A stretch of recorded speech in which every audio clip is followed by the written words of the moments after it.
Hey everybody, it's Joe Trippi, and welcome back to That Trippi Show with my co-host Alex Sashlow. This week, after a couple of our favorite guest episodes with Tom Swazi and James Tellerico, we're back. If you haven't listened to them, you should. They were both coming at the problem from very different ways of talking about it. I thought it was very interesting. It gets back to sort of representing the district you're in and talking to folks where they are.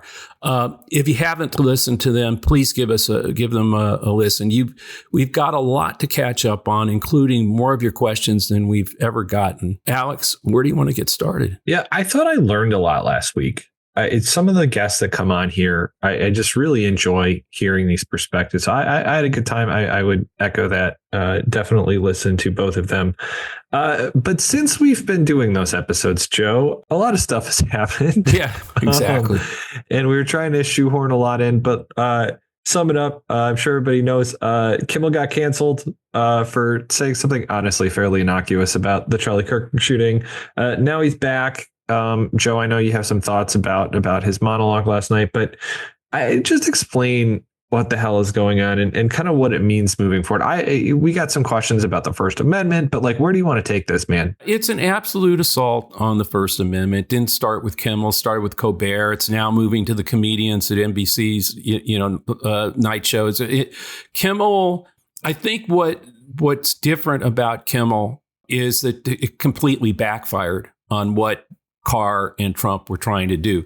They wanted to silence that voice. Instead, they gave Kimmel a megaphone. I mean, the audience to his return had to be massive. We'll see what the Nielsen ratings say, but it had to be huge.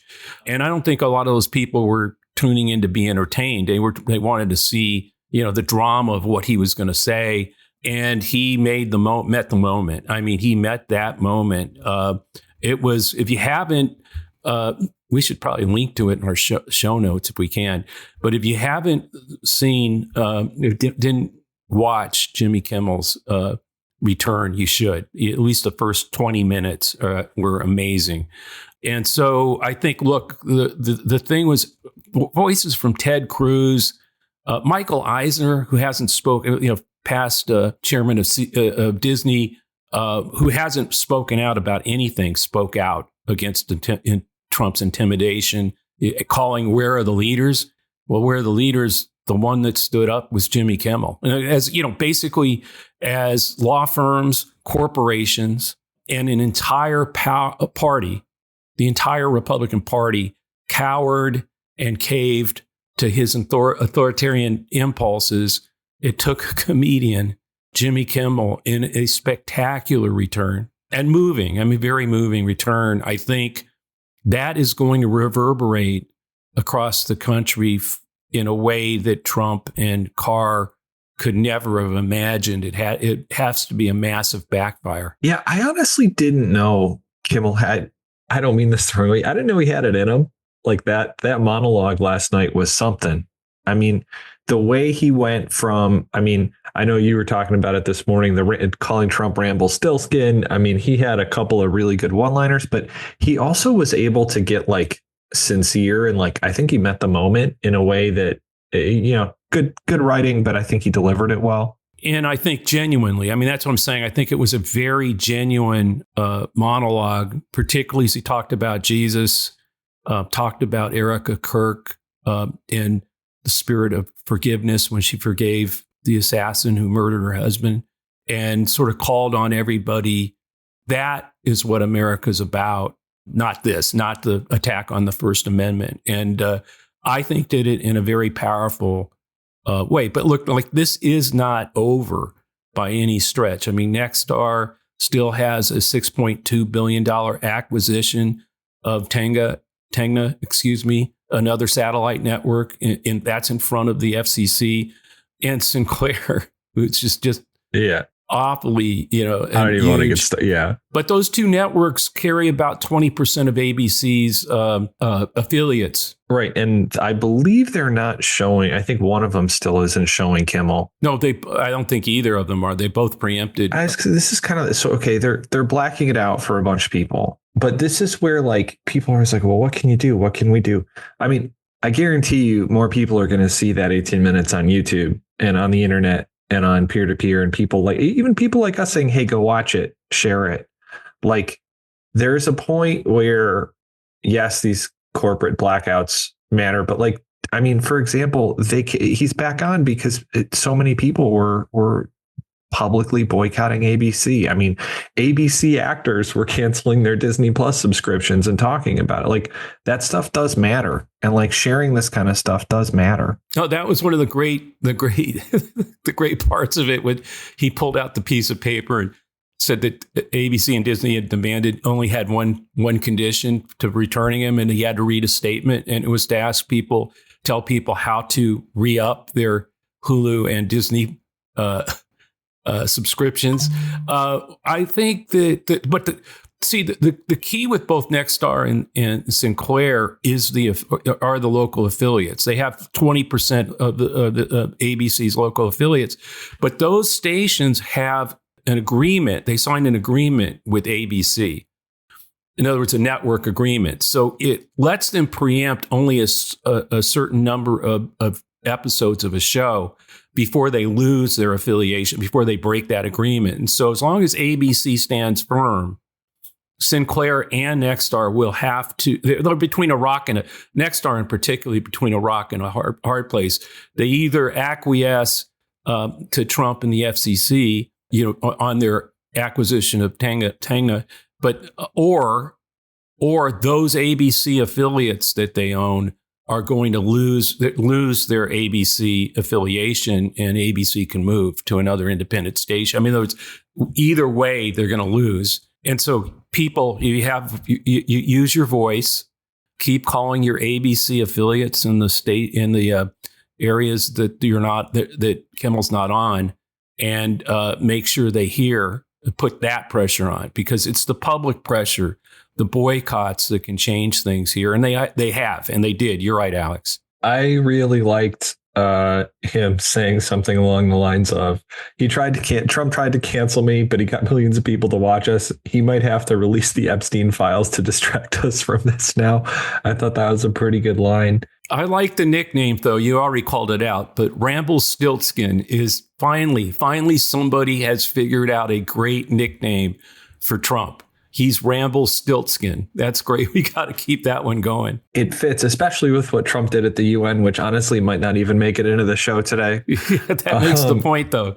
Yeah. What I'm curious, like, it's almost like a couple people like woke up on this one. I mean, Ted Cruz, who has shifted his allegiances more times than just about anybody in the last 10 years, but like still believes himself to be a capital T, capital C, true conservative, came out pretty strongly in Jimmy Kimmel's favor. I mean, Joe Rogan like went on this rant and was calling people who are trying to cancel Kimmel crazy. I mean, to be fair, Rogan is very cancelable. So like he knows that, today Jimmy, tomorrow maybe me. But I love when Kimmel called out and just asked the audience, would it be okay if the government could cancel your favorite podcast? By the way, I think that was sort of a message to the Joe Rogans and other people. Hey, and which Joe Rogan, as you point out, Alex, already got. But no, everybody in the audience can know that wouldn't be right. Well, if it's not right for them to cancel the podcast because they don't agree with what somebody said. Could you imagine that? I mean, like, this podcast would be done. I mean, but we'd be maybe relatively lower on the list because of our of lack of F-bombs and stuff. Yeah. Do it. I dare you to do it. Yeah, exactly. So there is one poll out there, which I thought was interesting. This should not surprise anyone. This is really, really recent, and it's one poll, but I think it was the Miami Herald published it, but it was 48% of respondents said they disapprove of ABC pulling Kimmel. 36% said they do approve, 16% not sure. So it's only a 48-36 on that, which is not a resounding defense of the First Amendment that I really like. Is basically a partisan split. Although I will say this, 68% described it's unacceptable for the government to pressure broadcasters to remove shows that include speech it disagrees with. So when it's framed a little differently, it goes 68-13. But man, that 48-36 just shows the power of framing. I mean, that is crazy. Absolutely. But I look, all these, these things take time to really break out in the echo chamber, the noise machines out there. And that what you pointed out earlier, those polls were all taken prior to his return, to Kimmel's return. I think, and as you pointed out, more people are going to see it on YouTube than would ever probably have seen it on a network affiliate in any market. And so that now is happening today, last night, this morning. And I think Jimmy Kimmel's, he met that moment. And I think that's going to create a lot of cognitive dissonance with people who, that 36% that were saying that they don't see it the way they should. I think that, or the way you'd hope. I think these numbers are going to change pretty dramatically. I think this is, I think, a real pivotal moment that either really does sound the alarm to many more Americans out there that really aren't paying much attention to this stuff, and they're going to start doing their own research, Alex. and I think Jimmy met the moment when they find him. He said do your own research, which if for those of you thinking this is a visual medium, it literally looked like the hair on the back of my neck started standing up. I'm just going to frame this with a listener question. This is from Mary in Colorado. I'm fortunate to live in a state that I think respects, in parentheses, most of my rights. But now I see Trump and RFK coming out against Tylenol, and now it's harder for my kids to get COVID shots. What gives? How do we fix this? Joe, not so great on the whole. Now they're coming out against Tylenol thing. I can't help but think if it's just a stock manipulation thing. But what do you think, man? There's no scientific explanation for it, for sure. I mean, and it's just very dangerous. I mean, a lot of scientists actually are convinced that you may create bigger health problems by convincing people to stop taking Tylenol than you would ever be, like causing pregnant women more pain. Causing them more pain. It's just really, like, listen to your doctor, not to Donald Trump and RFK Jr. And I do think it is, like you said, they're trying to knock down. I mean, the stock fell. The company who holds, who produces Tylenol, I think the stock dropped a good almost 10%. It's also encouraging lawsuits because if you're a woman who gave birth to a child who later had autism, you can now go in and say the president says it's Tylenol that caused it, so we're suing Tylenol.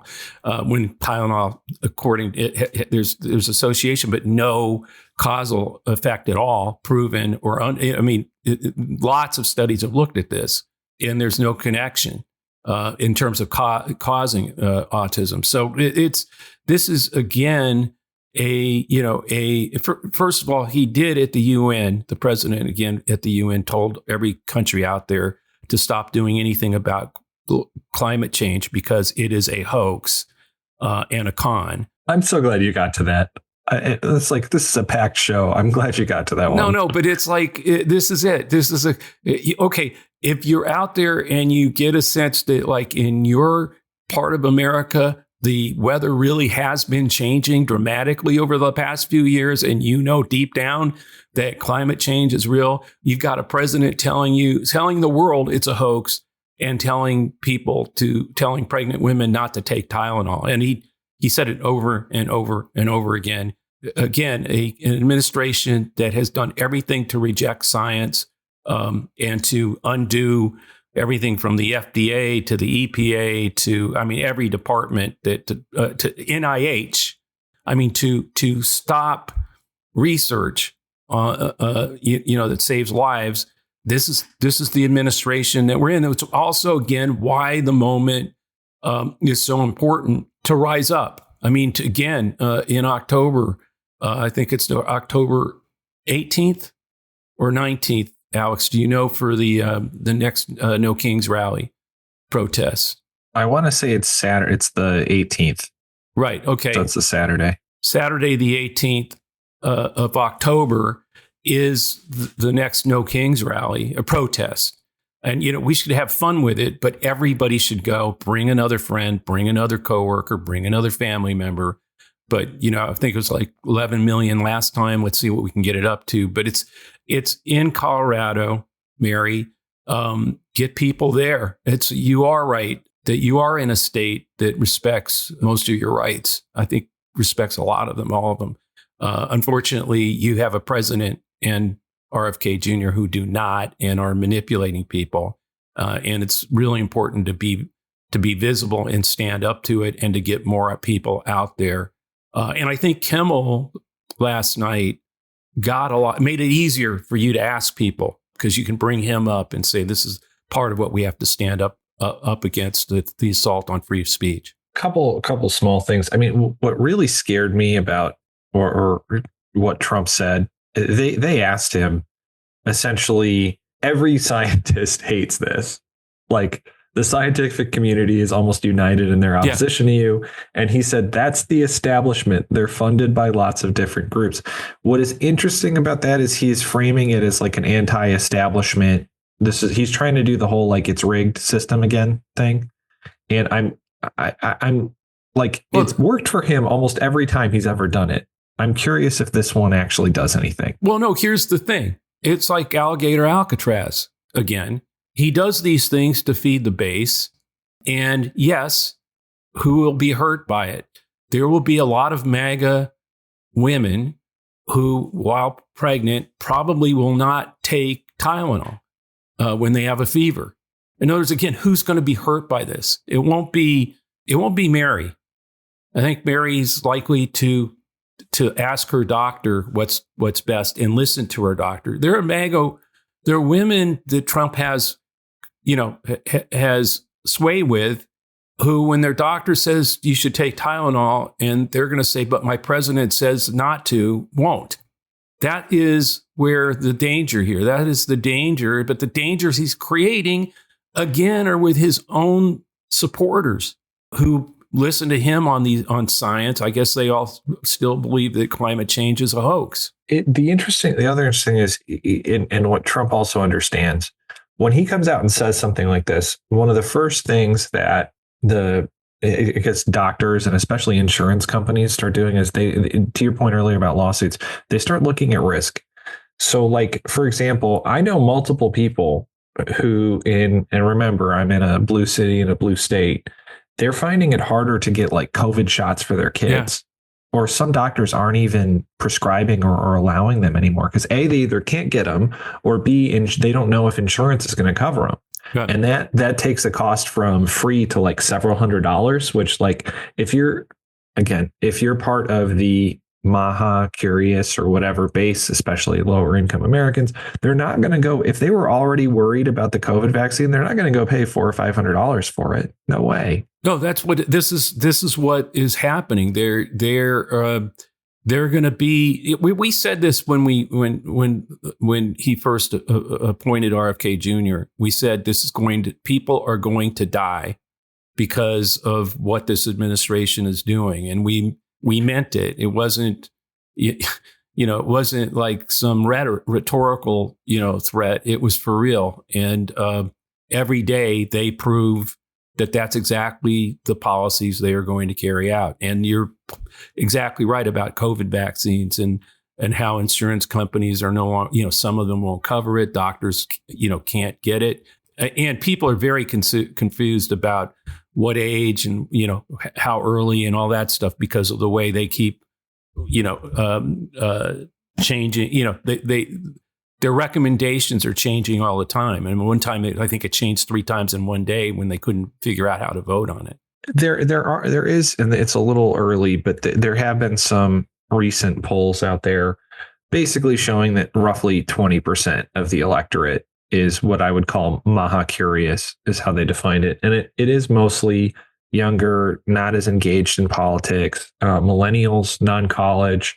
I mean, it does strike me that if he's reaching out, if Trump and RFK are trying to find an issue to grab a few more people, like, that to me seems like where this is going. I'm not sure how you fight back on it yet, but like that frame of the the system is rigged. The drug companies are just trying to keep you hooked, man. I mean, this is like everything he always does, right? Yeah, but you're right. I don't think it'll hold. I just don't. Again, your doctor knows all of this stuff. I mean, in other words, they look at the studies, they look at what's the best thing to prescribe, and if they think you need a COVID vaccine, get it. Don't listen to Trump. And of course, they're going to make it harder for you to get these things. I mean, it's just the way things are. And I think with the Tylenol scare, if it is stock manipulation where they're going short before they make the announcement and making money off of it, they're doing it at the expense of potential deaths or harm to babies. All right, let's get to a few listener questions. We have a bunch this week. Again, as you said at the top, literally more than ever. So if we don't get to yours today, we probably will in the future. Anna in Minnesota wants to know, what is going on with the Epstein files? Is it over, Joe? No, it's not over. I mean, look at Kimmel's joke last night. Yeah, when he said that Trump might have to release the Epstein files as a distraction from how big his monologue or his comeback was getting. Yeah. No, I mean, and the other thing, man, that I do want to just point out, there was a special election this week in Arizona replacing the late Raul Grijalva. His daughter won it. It gives Democrats and Thomas Massie, it's the Massie-Kana discharge petition, the votes they need to force a vote on the Epstein file. So like Congress sure as hell ain't letting it go away right now. No. And, how do we win on Epstein? It's keep it framed as a cover up. I mean, as a corrupt cover up. I mean, that's what we need to do. I think you're right. They now possibly have the votes, the 218 votes they need to get the discharge petition. And that means there will be a vote on the thing. It will go to the floor. So no, this is far from over. And as it does get to the floor, all of us should frame it as a corrupt cover up. It doesn't, whether Trump is in it or not, doesn't matter. It doesn't matter who's in it. We deserve the facts, and the administration should not be covering it up for any reason. Joe, here's one more from Stephanie in Texas. It feels like after the Kirk thing and the Kimmel thing, which, again, kind of an interesting way to frame both of those major events, the vibe has changed. Now it is game on for 2026. Do you agree with that, Joe? No, it's game on. It's game on now. It is. We cannot wait until November of 2026 to sand in the gears, to stand up, to be visible. If you think about it, what they did by giving Kimmel this platform and by having Michael Eisner and Ted Cruz stand up, as well as all the late night talk show hosts, present and past, and hundreds, as Alex said, hundreds of actors and people who appeared on shows, canceling their subscriptions.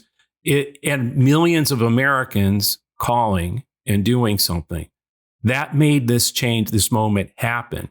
And what that's done is it's actually made it safer for other corporate leaders, other people in the culture to stand up, and for more of us to join the call for No Kings rallies on October the 18th.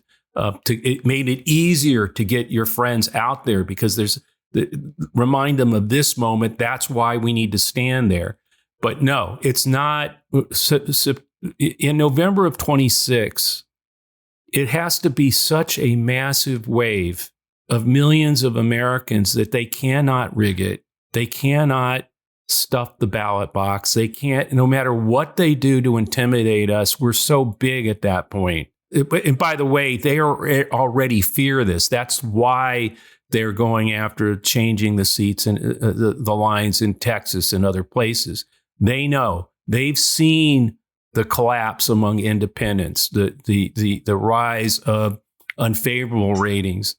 And we need to be visible and loud at moments like this, and to keep that visibility and loud voices out there every day. And also economic boycotts are what probably, I think Scott Galloway said that in the end, he believes it'll be economic boycotts that may be needed to wake up corporate America to this moment and get them to side with the American people and not cave to Donald Trump. Joe, we're just about out of time. I think we have a few more for next week. We got to talk about Ukraine. We got to talk about some other stuff for 2026, what's working, what isn't. But anything else before we wrap? Trump's on Ukraine's side now, man. Didn't you see that flip flop? I mean, that was pretty out there. I mean, Zelensky, did you look at Zelensky's face when? Yeah. Yeah. Well, no, I think the Lincoln Project said something like he definitely doesn't have access to his own social media accounts anymore, just because like how it was written. I mean, but what is he never ceases to amaze me. I mean, this is like a classic Taco thing, but why do you think he flip-flopped on Ukraine real fast? And this is a shortening of, I believe, Nate in Wisconsin's question, but why? What's going on there, man? I have no idea. Is he just pissed at Putin? I think that, yeah, actually, I kind of think that's what it is. I mean, it's just like, Putin can't diss me like that. I gotta say something out loud that says, that takes it on. But again, this could well be another Taco moment where he talks stuff and then like nothing happens, and he gets his moment where he does the flip flop, but in the end, he flops back. We'll see. But yeah, I thought that was one of the more, I mean, like I still amazed if you get a look at the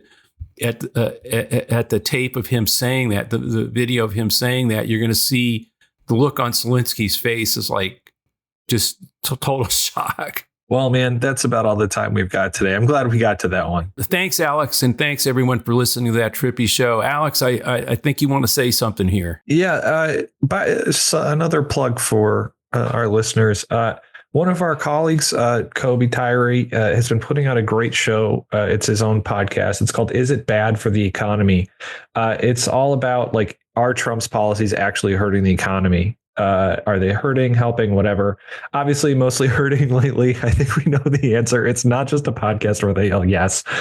They just dropped their latest episode. I think it came out yesterday or 2 days ago as people recorded this.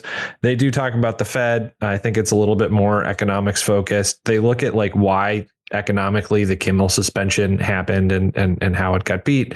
And they start talking about the shutdown. If you want more of an economics focused look at what's going on, check it out. And it is pretty good. So just wanted to say that, Joe. What else you got for us? No, we'll put that in the show notes. Hopefully, make sure to join us. It says SEZ.us. Again, a reminder. And I think this is part of what Kimmel's talking about. I mean, we are a place there where you're guaranteed free speech, but you're not guaranteed amplified reach. We don't amplify the negative, the anonymous personal attacks. We elevate civil and real discussion, debate. You can disagree, but you never have to be worried about being bullied or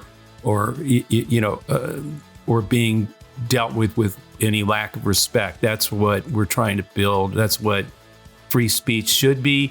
And yeah, you can swear and all that good stuff, but you will literally just not be listened to a lot. On Says Us, because we don't need to do that. This podcast will be free and part of Lincoln Square, so check out the latest at lincolnsquare.media. Also, if you're listening to this episode on YouTube, please like and subscribe to get alerts when we post the next episode. You can always send us a question to thattrippishow@gmail.com or leave us a question in a review on iTunes, and we'll see you next week. Thanks all.